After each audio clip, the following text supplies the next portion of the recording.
Hiemstra, founder of futurist.com and author of this book, Turning the Future into Revenue, What Businesses and Individuals Need to Know to Shape Their Futures.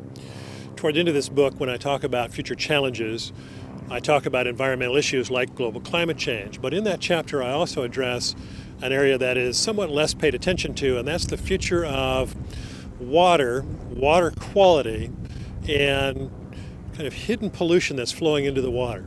Here's why I address it as I do in the book. A couple of years ago at a conference for which I'm now on the organizing committee called the FIRE Conference, the Future in Review Conference that happens each May in San Diego, I met a great ocean and whale researcher named Roger Payne, who's been traveling around the world collecting tissue samples from whales and measuring those tissue samples for the level of toxic buildup.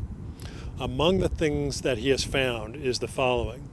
There is a kind of chemical that we've created over the last couple of decades with good intentions, that is to protect us from fire, flame retardants or fire retardants, and we've put them in everything, from computer keyboards to the cases of computers to our mattresses to our clothing.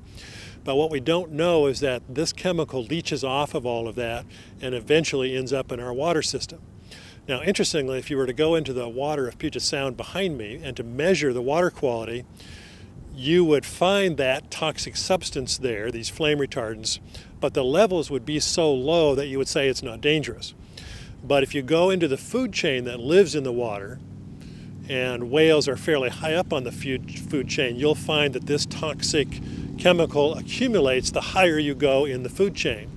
So as we eat fish, or as whales eat what they eat in the ocean, they're accumulating more and more of this toxic flame retardant to the extent that the levels in the tissue become, in fact, dangerous. This is a long-term threat, and I'm afraid that we're going to discover that through good intentions and using chemicals wisely in the last few decades, we're going to need to reverse course on many of them and find alternative ways of protecting ourselves from certain dangers in order to avoid this chemical pollution. This is Glen Hiemstra for futurist.com.